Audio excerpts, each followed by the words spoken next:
జీరా rice చేస్తున్నానండి. 2 స్పూన్లు జీరా వేసుకోవాలండి. ఒక ఉల్లిపాయ, ఒక 3 పచ్చిమిరపకాయలు, కరివేపాకు, జీడిపప్పు, దాల్చిన చెక్క, లవంగ మొగ్గలు వేసుకోవాలండి. వేగిన తర్వాత జీలకర్ర వేసేసుకోవాలండి. వేసి వేగనివ్వాలి. వేగిన తర్వాత ఉల్లిపాయలు, పచ్చిమిరపకాయలు ఇవన్నీ వేసేసుకోవాలండి. నెయ్యి వేసుకోవాలండి. నెయ్యి వేసాను నేను.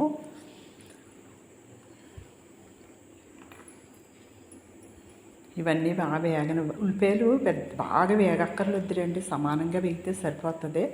సాల్ట్ అందులో వేసేస్తే మగ్గిపోతుంది కదండి. సాల్ట్ వేసేసాను. వేసేసాక లాస్ట్ని మిరియాల పొడి వేయాలండి. ఒక 1/2 స్పూన్కి వేసానండి మిరియాల పొడి. చాలా బాగుందండి. మీరు కూడా ఒకసారి